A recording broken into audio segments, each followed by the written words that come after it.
Boa noite, meus irmãos. Que a paz do Mestre Jesus esteja em nossos corações. Vamos continuar o estudo do Livro dos Espíritos a partir da questão 267. E ainda a gente está falando sobre a escolha das provas, tá? Como é que funciona a nossa reencarnação, o retorno à vida, né? Quais os percalços para a nossa evolução, as escolhas que nós podemos fazer e aquelas que nós necessitamos fazer, né? De acordo com a lei de causa e efeito. Então é isso, vamos dar continuidade então ao nosso estudo a partir da questão 267. O espírito poderá fazer a escolha de suas provas durante a vida corpórea? Seu desejo pode influir, dependendo da intenção. Como espírito livre, porém, quase sempre vê as coisas de modo bem diferente. É o espírito quem faz a escolha, mas ainda uma vez, ele pode fazê-la mesmo na vida material, pois há sempre momentos em que o espírito se torna independente da matéria em que habita. Dá para mudar a nossa trajetória? Dá para escolher experiências? Claro que sim.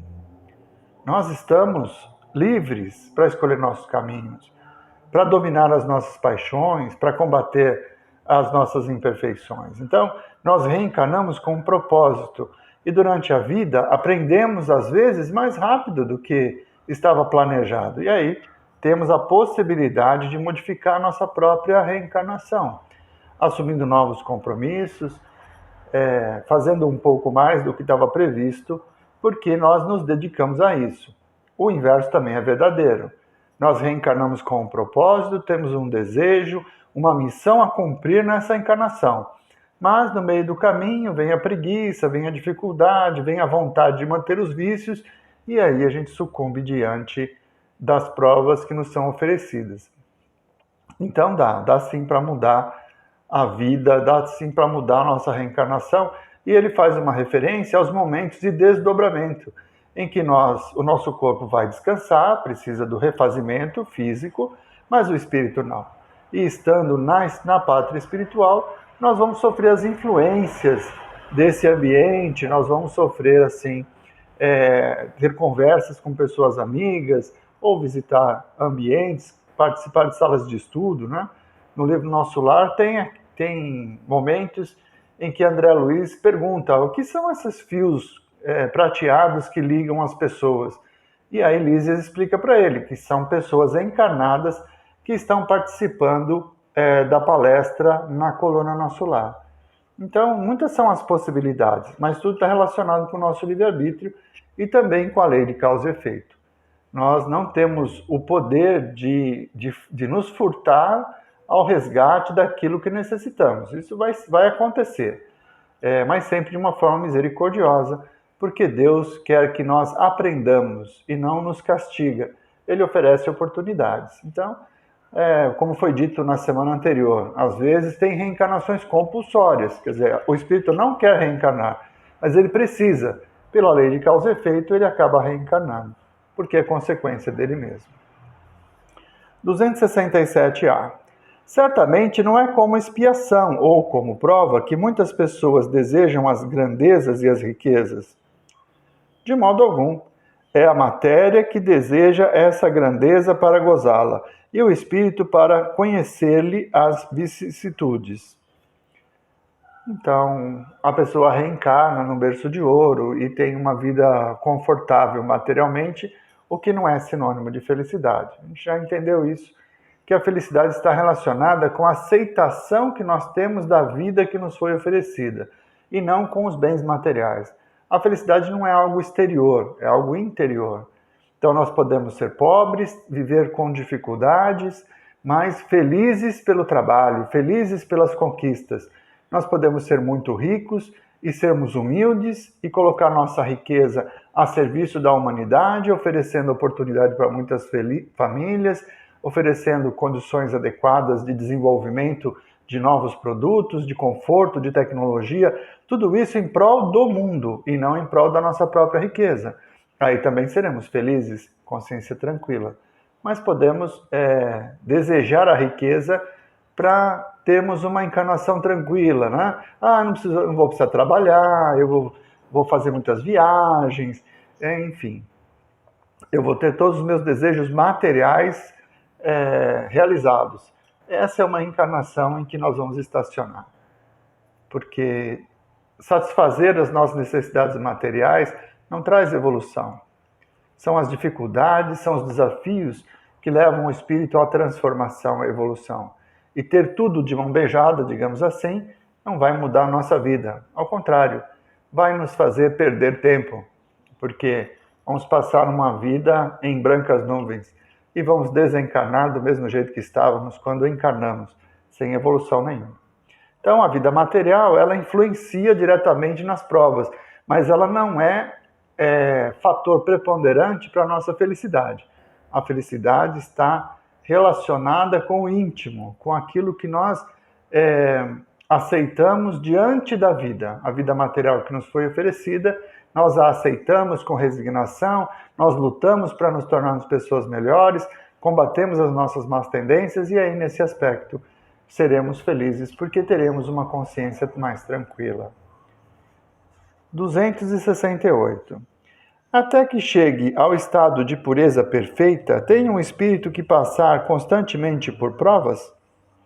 Sim, mas não como o entendeis, pois só considerais provas as tribulações materiais. Ora, mesmo sem ser perfeito, o espírito que se elevou a um certo grau não tem mais provas a sofrer. Porém, sempre tem deveres que o ajudam a se aperfeiçoar e que nada tem de penosos, ainda que consistam em auxiliar os outros a se aperfeiçoarem. O que é o sofrimento? O sofrimento é o conflito que existe entre aquilo que eu acredito ser o meu merecimento, né? Eu acredito que a vida devia me dar saúde, que eu devia ser mais bonito, que eu podia ser um pouco mais rico não, que eu poderia ser rico, né?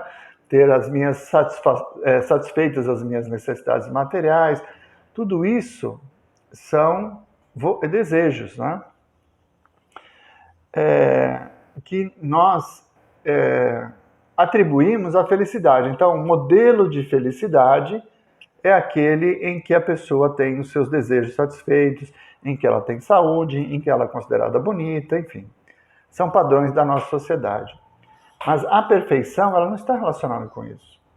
A perfeição está relacionada com a prática da lei do amor.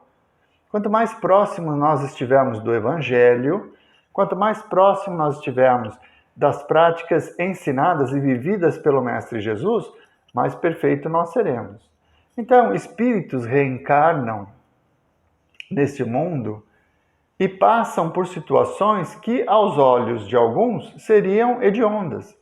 A pessoa nasceu lá na favela, cercado de bandidos, passou fome, a sua mãe era drogada, mas ele cresce nesse ambiente e cria uma ONG que vai ajudar crianças e ajuda muita gente a se libertar dos pesares da droga, dos conflitos na violência que é nas comunidades.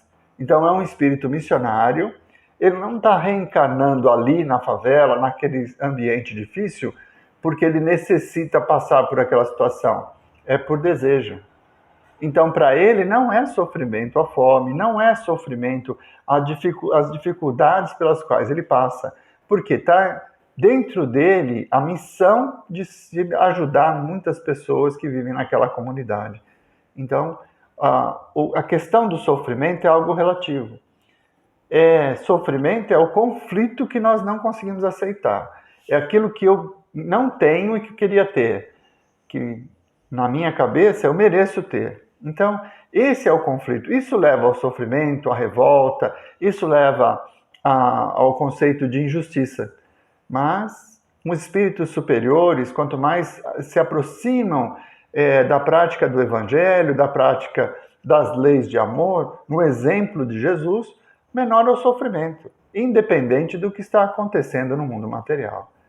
Então, espíritos superiores reencarnam e passam por situações difíceis? Sim, por opção, por missão, para nos ajudar, para servir de exemplo diante das dificuldades que nós temos de encontrar o caminho da evolução.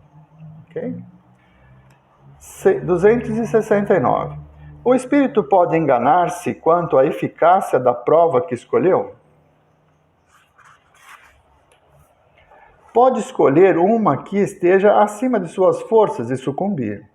Também pode escolher uma que não lhe traga proveito algum, como buscar, por exemplo, vida ociosa e inútil.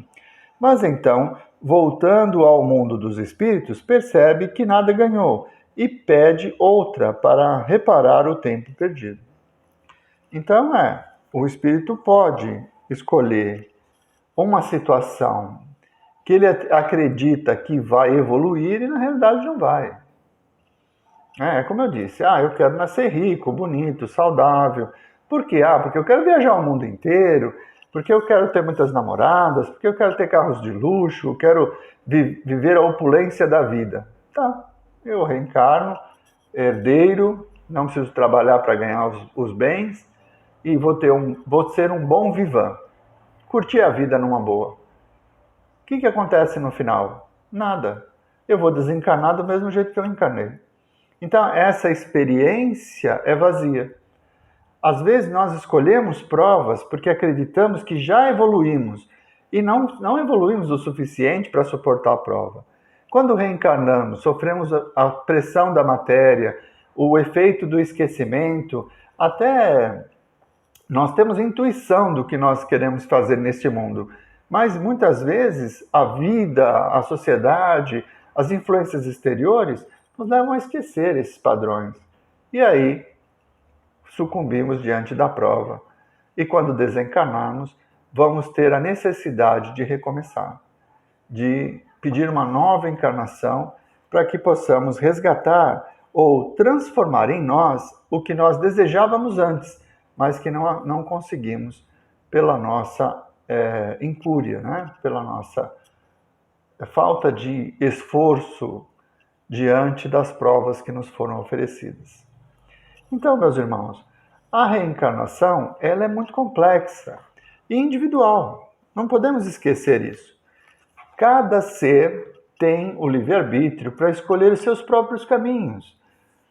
Eu quero acelerar a minha evolução, então eu quero nascer em condições de realizar grandes coisas, de fazer trabalhos magníficos, de exercitar o amor ao próximo, como Chico Xavier.